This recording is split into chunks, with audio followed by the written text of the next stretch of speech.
as she herself. Her life itself was her greatest obra. Thank you.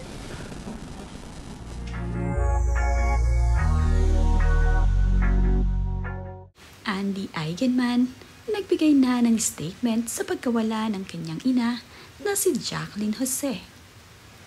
Ayon nga dito kay Andy, sa edad nga na 60 years old, ay namaalam na ang kanyang ina noong March 2, 2024.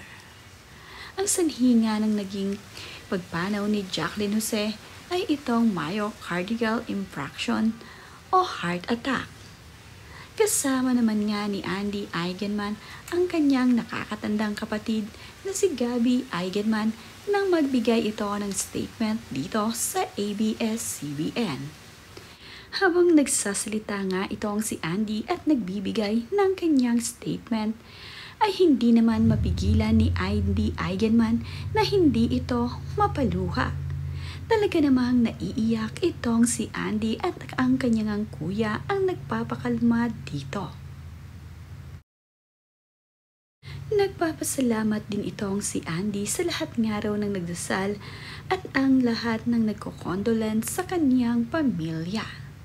Hindi na nga kainaya ni Andy Eigenman ang pagsasalita, kaya naman nagpaalam na ito at kasama ang kanyang kuya Gabby.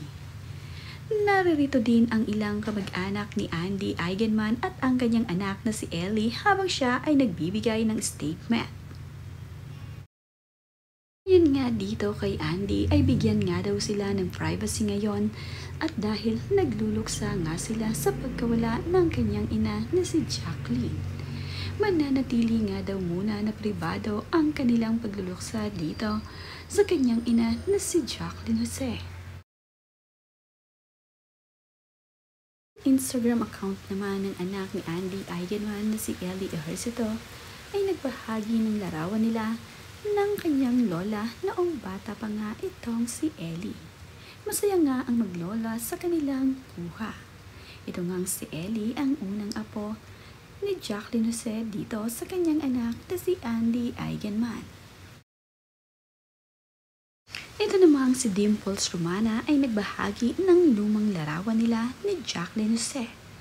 Ayon nga dito sa caption ni Dimples Romana sa kanyang ibinahaging larawan ay, "Minsan may isang puso, 2001, Tita Jane at Jacqueline Jose. I will miss you and your beautiful energy.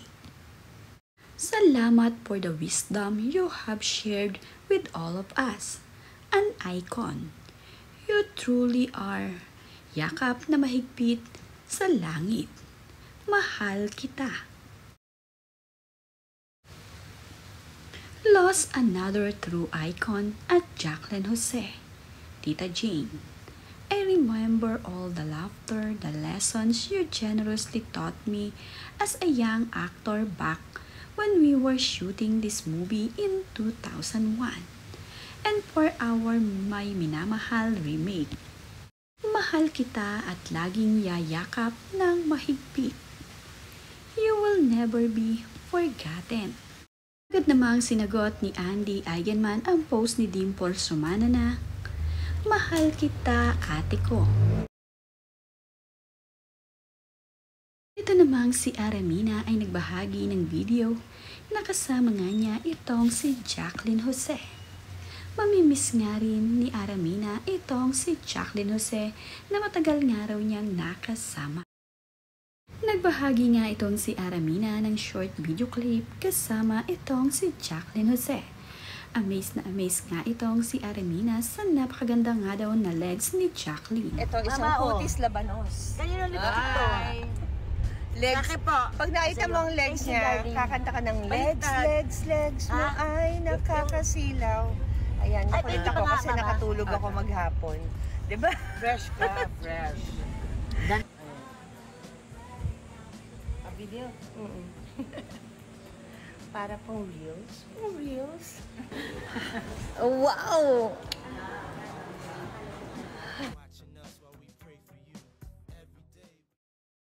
Dahil lumabas nga sa Batang Quiapo na itong si Miss Jacqueline Jose, ay magkakaroon pa sana sila ng eksena ni Makoy De Leon.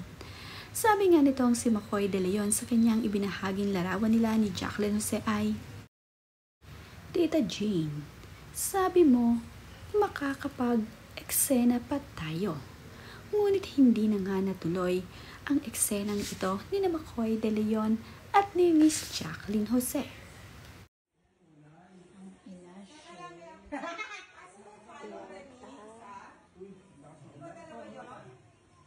Shit! Ay, kamukha mo ako dito. Tita Jacqueline, kamukha mo ako dito. Tingnan mo, oh. Tingnan mo.